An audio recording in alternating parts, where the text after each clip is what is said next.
Ladies and gentlemen, how a war between Ethiopia and Eritrea will break out, according to the prominent Prosperity Party activist Seyum Teshome.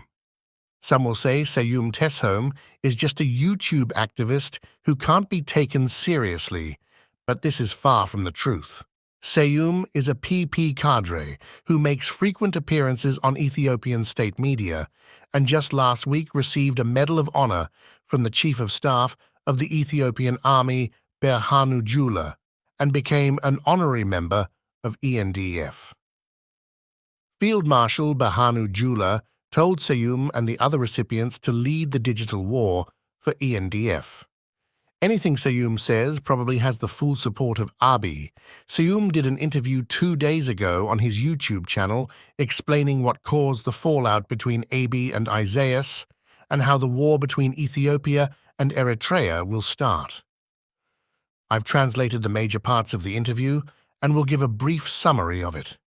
In this interview, Seyum says that the war will not be over Assab and that it's mainly about the war in Amhara region.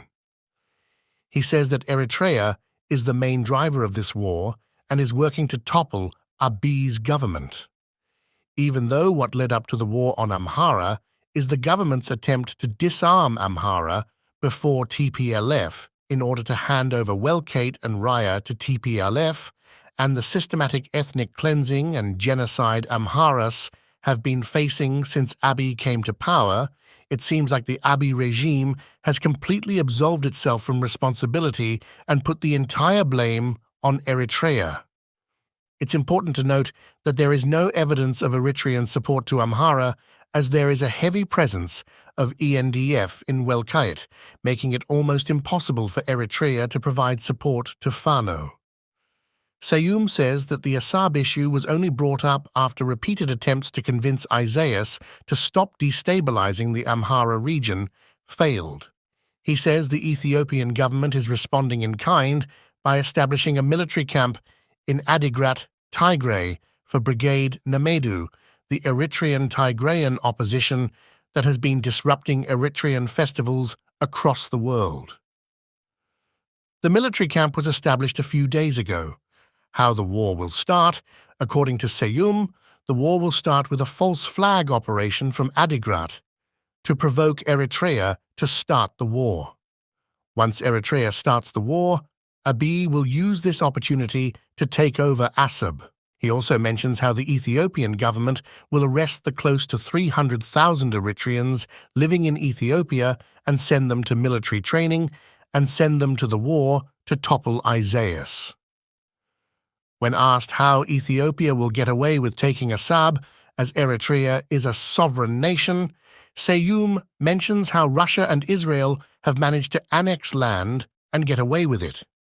He says that the only way this war can be avoided is if Isaias stops interfering in the Amhara region and agrees to sign a 7-point bilateral agreement that deals with military, intelligence, water, and port cooperation between Ethiopia and Eritrea that's been sitting on his desk for some time.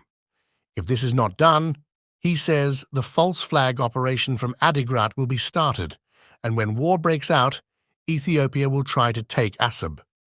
We can topple Isaias, as long as he is working to topple Abiy Ahmed.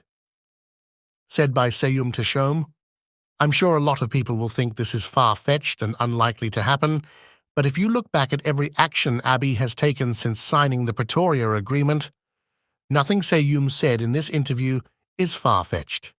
Abiy is an overconfident maniac who always underestimates his enemies.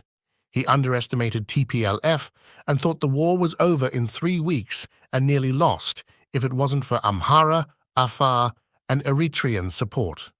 He underestimated Fano, thinking that he could easily disarm them in a few weeks, and has now lost control of almost the entire Amhara region and is now fighting to save his regime. And he is probably underestimating Eritrea and thinks he can galvanize Ethiopians and take over Assab in a few weeks. He also seems to have the full backing of Mohammed bin Zayed MBZ of UAE, who has invested billions in his regime and has been supplying him with arms the past 6 years, with frequent cargo flights between the two countries since MBZ's visit to Ethiopia in August. UAE's ambition to dominate the Horn of Africa, with control of the ports of Berbera and Assab after being expelled from Djibouti, might explain why MBZ would back Abiy's plan to annex Assab. Seyum, in this interview, mentions that cranes and other port equipments that UAE had bought from Italy to redevelop the port of Assab were returned after Isaias refused to accept them. He doesn't give timeline of when this occurred. If a war between Ethiopia and Eritrea indeed breaks out, it's hard to imagine Abiy going into it without the full support of MBZ. I was of the view that Abiy brought up the Red Sea agenda to distract from his battlefield losses in Amhara region, but I won't be surprised if he's delusional enough to think that going to war with Eritrea will be easy, and that it'll help him galvanize Ethiopians behind his unpopular regime. English translation of part of Seyum's interview. Seyum, if you recall, there were a lot of Amharas that were arrested in Addis Ababa when the state of emergency was declared. A large number of Eritreans, as large as the Amharas, were arrested in Addis Ababa at that time. Why do you think that was? A large number of Eritreans were arrested. Why? Because they were involved. Why? Because they were creating chaos. Why? Because we know what they're doing. When did the Assab issue arise? It was after that. It's because you're responsible for the chaos in Amhara region, because they're causing the chaos in Amhara region. If a war ignites between Ethiopia and Eritrea, it's because of what's happening in Amhara region. The Assab issue was brought up because of the chaos you're causing in Amhara region. It's a response. What you're doing in Amhara region was repeated in Adigrat. An ant that tried to compete with an elephant ended up exploding. That will be the end result for them, Eritrea. When we say that Ethiopia has never been colonized, we're boasting. What will you say? We were the slaves of Italians. Now we have our freedom. That's how you celebrate your freedom. You can't celebrate freedom while celebrating your slavery. This is the point we want to raise. If you don't stop your agenda, a war will start. If a war begins, we will take Assab. Journalist, won't that bring other issues? Eritrea is a sovereign country. Seyum. Eritrea is a sovereign country, but it's roaming around in Ethiopia's backyard. Journalist, but that's another story. It doesn't count as an invasion. Seyum. They're in Amhara region causing chaos, right? Look over there. We're establishing a force in Adigrat. There are 300,000 Eritreans in Ethiopia. Do you think we'll just arrest them and send them out of the country? We're going to give them military training and send them back to Eritrea.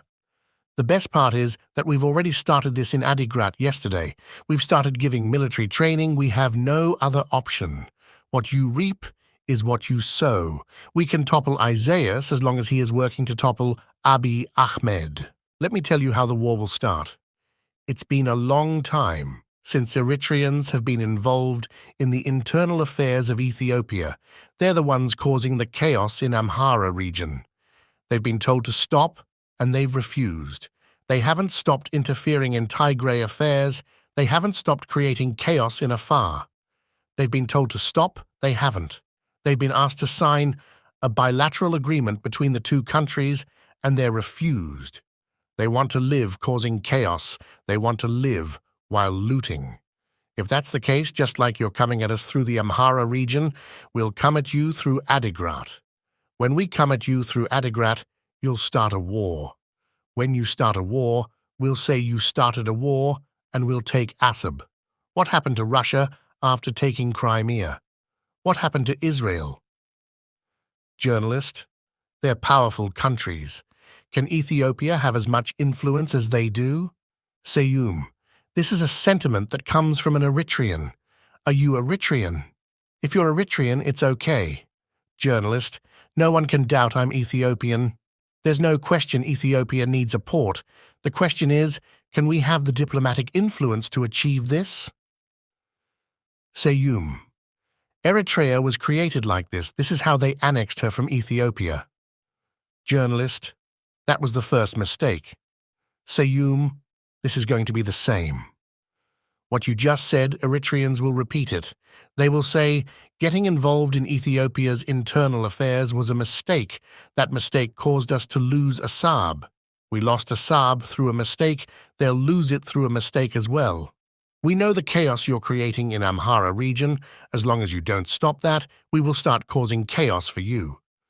We will come for you through Adigrat. When the tension starts to escalate, one side will start the war. The side that starts the war will lose the port. If we start the war, our chance of using the port in collaboration with Eritreans will be lost. If they start the war, it will be very good for us. We will use that as a reason to get our port back. Journalist, that's why it's bad for us to start the war. Seyum, why would we start the war? They've already started the war through Amhara region. They've been told to stop. They said they won't listen. So we will start with Adigrat. This is called a false flag operation. Eritrea is in a one heavy missile radius for us, Asmara, and other cities. When she gets nervous, she'll start a war. When she starts a war, we will grab what we will grab, Assab. This is how Eritrea was created, and this is how we will get our port back. We don't want anything from Eritrea. If we want a port, we can take Zayla. There is Berbera and other ports. Assab wasn't even our subject. Our main concern is their involvement in Amhara region. We begged you to stop, and you refused. From the $3 billion deposit MBZ made when Abiy first came to power 6 years ago, to the frequent military cargo flights between UAE and Ethiopia since his state visit in August, without the full backing of MBZ, Abiy Ahmed Ali would not be in power today. By bringing up the Red Sea ownership issue, Abiy has managed to isolate himself regionally, with Eritrea, Djibouti, and Somalia rebuffing this demand. This is on top of his fractured relations with Al-Burhan after calling for an impractical and hypocritical no-fly zone in Sudan at the Sudan Peace Conference he co-hosted with William Ruto in Addis Ababa a few months ago. Al-Burhan skipped Ethiopia and went to South Sudan and Eritrea during his recent shuttle diplomacy. Meanwhile, Isaias has been strengthening his relations in the region with multiple visits from the presidents of Somalia, Kenya, and Sudan. So if war indeed breaks out between Ethiopia and Eritrea, it's hard to see Abiy getting any regional support for it.